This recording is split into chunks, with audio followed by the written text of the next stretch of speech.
Well, it's February 2021, and I was so excited to bring this video to you because I knew coming in to 2021 we were in for a very strong real estate market, and January did not disappoint. We've seen numbers that we haven't seen for a really long time in Calgary. So let's get right into it because this is going to be a very interesting year. If you take a look right here at the absorption rate, quite frankly, I haven't seen this since about 2009, where we have a 43.43% absorption rate. So, almost 50% of the houses listed sold. And to put it into perspective, look at this chart over here. I mean, this is how many sold and compared to a year ago, 21.44%. So, I mean, that's a 50% increase, more than 50% increase in the absorption rate from January of 2020. And keep in mind, 2020, the pandemic hadn't started yet, so we were even coming into what we thought was a strong year in 2020. Our benchmark price finished at 492,900. That's up from 479,600 a year ago. So prices moved upward in Calgary. So that's really good news. We've been waiting for this for a long time, especially in the detached home market. And you can see this is what we're talking about here is detached houses. 731 sold out of 1,683. And I think this pandemic has just continued to get people looking at the detached home market. You'll look at the condo market, it's still not as strong as the detached home market. But 731 houses compared to January of 2020 where we had 517. But look at the listing inventory. 1,683 compared to 2,411 a year ago. So what happens when demand goes up and supply goes down? Well, it's a simple answer, and that is that prices start to rise, and that's exactly what's happening. Still have an average of 52 days on the market, and that'll probably drop a little bit. So, I mean, keep in mind, not every house sold, and that means that, even when the market gets stronger, people still have to be realistic on what they're asking for their properties when it comes to price. Now, here's the market distribution. I love this chart every month, and you can see 300 to 400,000 was higher last year for Calgary for detached. Now the 4 to 500,000 has taken its place. The 3 to 400 and the 4 to 5 were almost neck and neck, and now 4 to 5 it's taken its place. So that's also indication that a lot of houses that were in the high 300s instantly got pushed into the 4s already. And now you can also see that this area got stronger, the 500 to 600,000 price range. But what really is interesting is I always watch this 1 million to 1.5 million. At one point in the last few years, we had gotten as low as 2.2%. Now we're at 4.37%. We haven't seen levels in this price range since 2014. So lots of people are pulling the trigger and buying that luxury home that they've always wanted to buy. And the acreage market has also been an indication of that. Unprecedented how many people started buying acreages.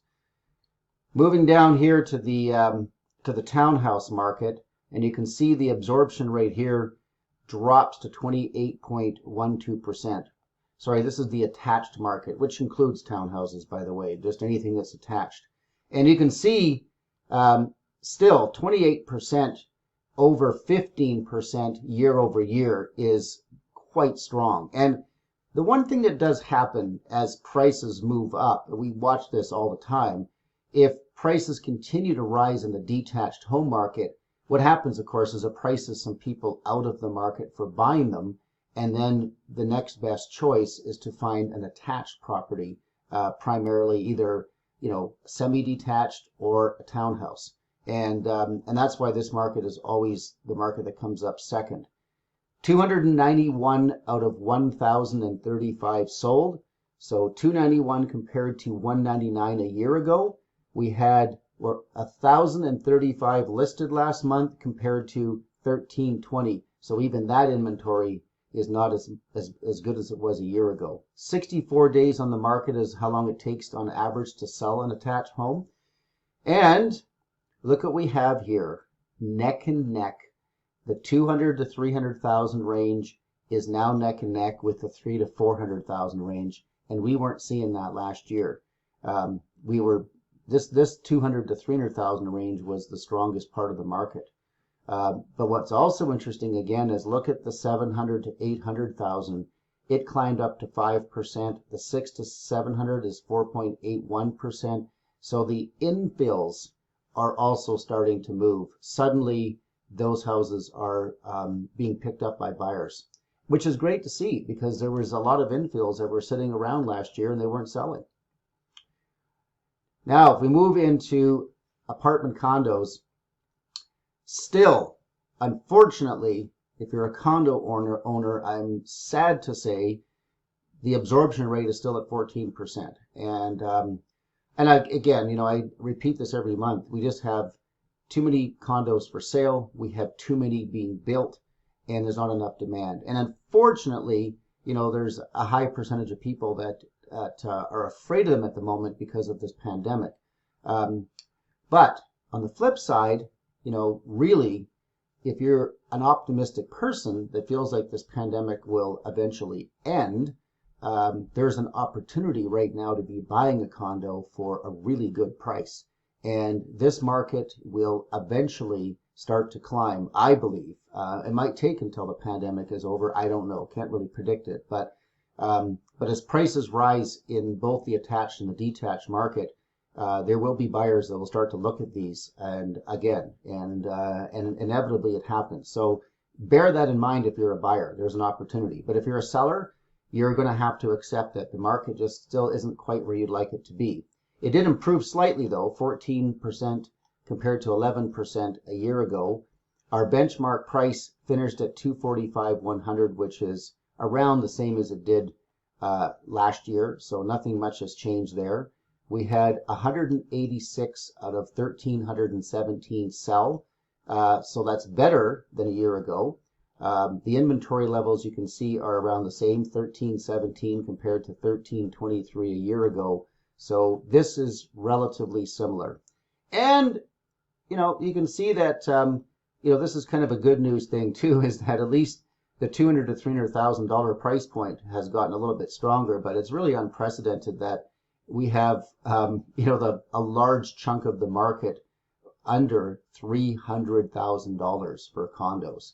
And just not much of a market at all when you get over 5, and very little market when you get over 400,000. Now, I never like to make any bold predictions as to what the market will do, but the CREB forecast breakfast comes out every January, and the so-called experts make their predictions and take a look at, the considerations of risk for the Calgary market. So they've got this highlighted, and I think they did a good job. They've made the upside risk to consider is that government support and the low interest rate is definitely fueling this market. And probably will continue to fuel it for quite a while, I would think, for the, that's why I said earlier in this video, be prepared for an interesting year.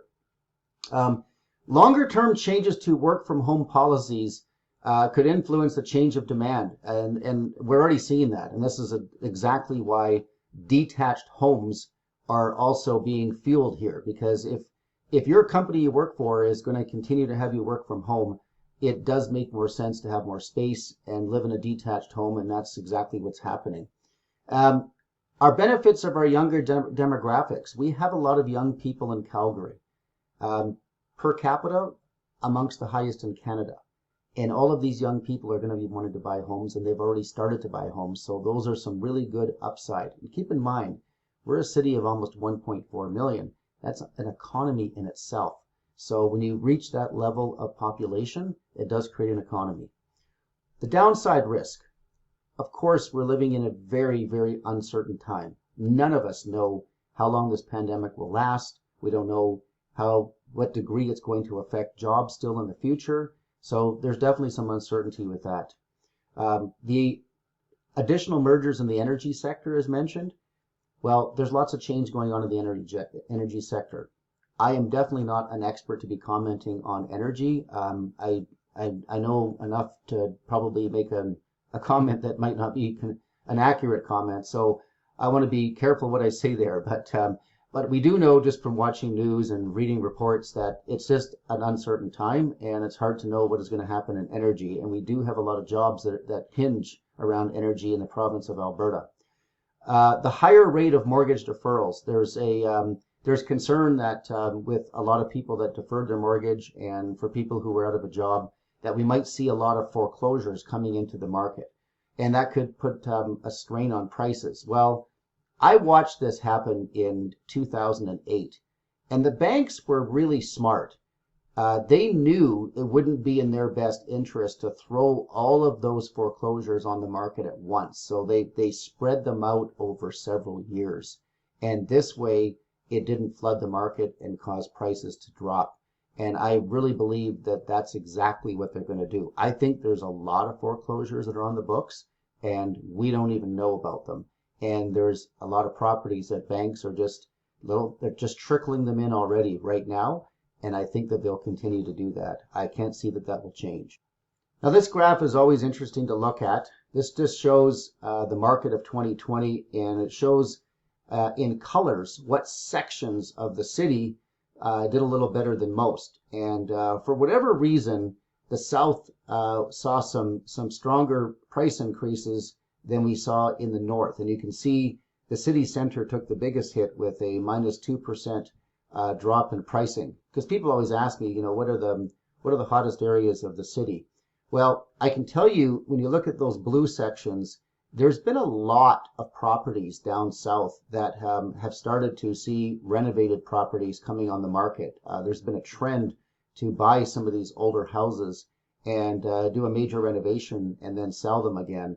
And that has happened a lot in the south. And I think a lot of it is that you were able to pick up a lot more of those smaller bungalows with large lots, and they seem to be desirable. There's less of those type of properties as you move to the south compared to the north, and quite frankly, a little more difficult to pick them up at a lower price point. But don't take this chart like really at face value too strong, because the Northwest has always been a desirable place to live. The city center, there's pockets in the city center that will always hold their value, but right now, with this pandemic and offices not really operating downtown, I think that has been part of the decision making for some people to feel like, hey, I don't need to be downtown. Maybe I'll never need to be downtown, and that could potentially correct a little bit in the downtown neighborhoods. But that being said, those inner city properties still offer so much for amenities and other things, not just access to downtown for business and work. So this graph is showing our row housing market or townhouse market. And you can see that last year it was, it had dropped, the entire year. We didn't have a strong year on price wise. So again, I can't really say that, coming into 2021 that this is going to look the same. But you can see that there just wasn't as much of a demand, except for, around the inner city still was a demand, and for some strange reason, to the east. The west has always been popular for townhouses, and I'm not surprised that prices went up a little bit, because if you want to live in an area like Aspen, for example, it's not easy to get into that neighborhood unless you really are getting into the 600,000 plus for a house, whereas a townhouse you can get in for around $400,000. And I think that's one of the reasons why the West has stayed relatively strong for the townhouse market. Here we are with semi-detached, and semi-detached. Well, interestingly enough, we have quite a few of them down in the south, so prices rose a little bit. I know there's a tremendous amount that they built especially in lake communities where they've got a lot of these semi-detaches that don't have condo fees. So they did relatively well. Then, of course, if you look at, the north in the inner city, well, that's where you saw a lot of the infills last year that just were sitting around. They just recently started to move and started to sell. So again, we're looking back in time here. Don't take this as what it might look like this year. I think these are going to look very, very different in the coming year of 2021.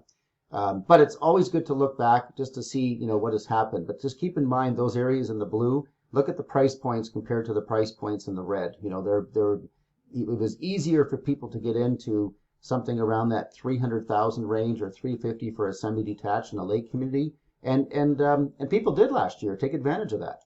And of course, here's our apartment condos, and this really should be no surprise.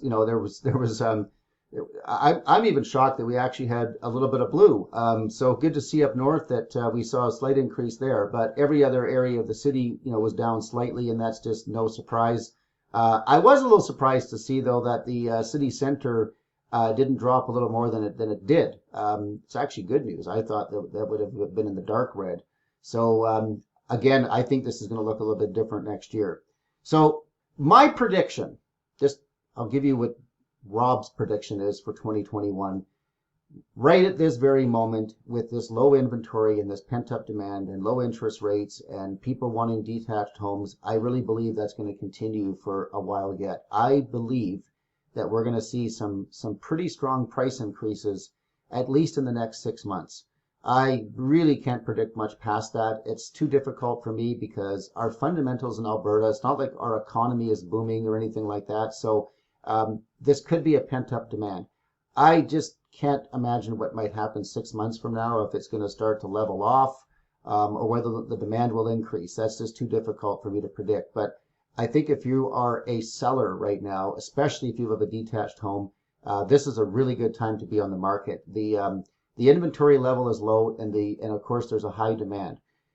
There is potential that come April, a lot of property comes on the market. That could level off pricing as well. It's possible. I'm leaning towards it staying strong right through April, but keep that in the back of your mind, and that's one of the reasons why it could be a really good idea to be on the market now. If you're a buyer, you can't ignore these interest rates. I mean, the real estate market, say even a year ago, prices were, we'll say, reasonably close to the same as they are now. But when you take a look at the interest rates, you're saving, like, in some cases, you're saving $20,000, $30,000, $40,000 on buying a home because the interest rates are so low for the same house. That's a no-brainer. Take advantage of that. This is unprecedented. Getting interest rates this low, it's kind of a once-in-a-lifetime opportunity. So anybody who's watching this video, if you have more questions about the market, please just reach out to me. I love it when people do, by the way, even if they're not even ready to buy or sell. I still like talking to you because everybody has to start somewhere. And it all starts with getting information, having a conversation, trying to wrap your head around what your plans are, what you should do, and having good guidance from someone like me who's been doing this a long time. I often have some fantastic solutions for you. All right, hope this has been helpful. We'll see you again next month.